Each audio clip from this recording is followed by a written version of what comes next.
Buradan da alsa.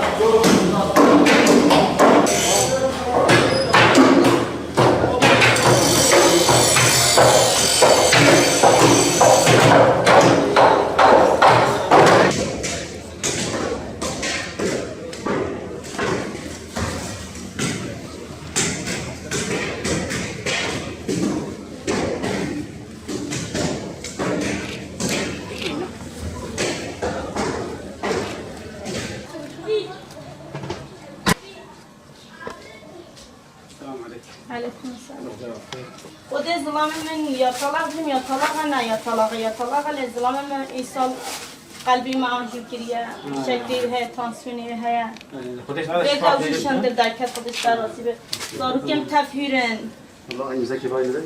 Evet. kudüsler razı ve rahmet Aji tansiyon hastası men Kur'an ve kudaki çeve xabat kiyam Allah Teala şifa versin. Sana Ali Karim ve Bey'in.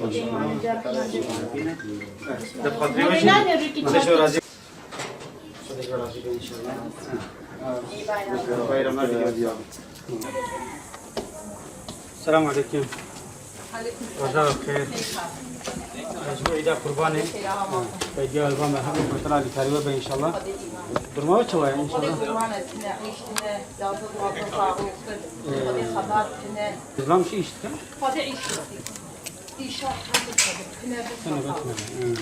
पतला लिखारी हुआ है इंशाल्लाह umut خودی جو راضی دی خودی خیره و مظلوم که خودی خیره و یا و ناج مظلوم که خودی و نه خیرین ان شاء الله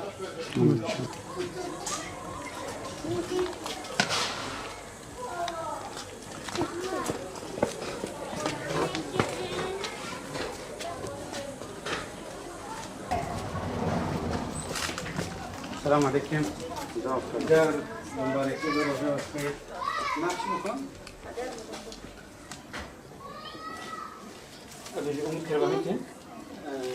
معلومة إذا قرباني مثلا كيف خاص قربان قوش قالنا. وقفة الفقراء من دعوة بشبكة اللي يسر وانا كل هذا كل نوع فترى خبرت الموضوع أنا مدعو بالموضوع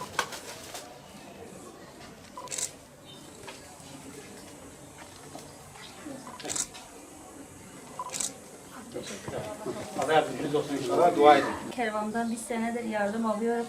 Allah razı olsun. Allah onların gönlüne göre versin. Yani tüm hayırseverlerinden de razı olsun.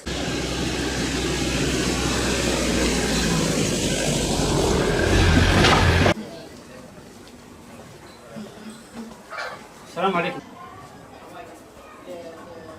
Kurban eti o Hasine Aman sahibi bize var. Kurban eti ona getirmiş. Dedik ona verelim.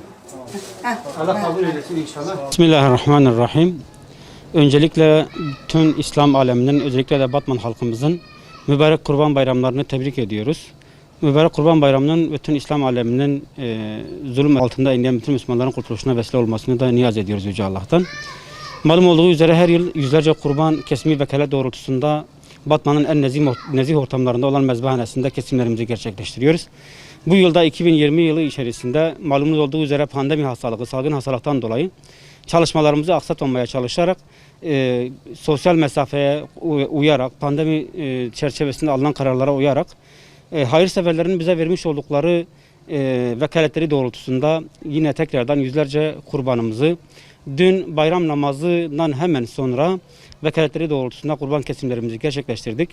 Üye ve gönüllerimizle beraber bu mübarek günler içerisinde, 4 gün içerisinde ihtiyaç sahibi ailelere, başta yetimler olmak üzere bütün Batman'da bulunan ve kayıtlarımızda bulunan binlerce aileye inşallah bunların etlerini onlara ulaştıracağız. Bu faaliyetimiz bayramın 4 günü boyunca devam edecektir. Hem kurban kesimi vekaletini gerçekleştirme hem de kurban etlerini parçalayıp ihtiyaç sahibi ailelere dağıtmak suretiyle bu faaliyetimiz devam edecek. Buradan biz tekrardan hayırseverlere sesleniyoruz. Malumunuz olduğu üzere Kurban Bayramı 4 gündür. 4. günün ikindi namazına kadar kişiler kurbanlarını kesip bu dini vecibelerini yerine getirebilmektedirler. Biz de buradan çağrıda bulunuyoruz Umut Kervanı olarak. Buyurun bu hayırdan kendinizi eksik bırakmayın. Kurbanda biliyorsunuz kılları adedince insana sevap vardır. Kendinizi bu hayırdan eksik bırakmamak için dahi olsa bizi vekil tayin ederek vekaletleriniz doğrultusunda kurbanınızı gerçekleştirecek ve başta yetimler olmak üzere bütün muhtaçlara inşallah dağıtımını gerçekleştireceğiz. Allahu Teala bize vekaletlerini veren, kurbanlarını kesen bütün Müslümanların bu vecibelerini, dini vecibelerini kabul etsin, hayırlarını kabul etsin inşallah.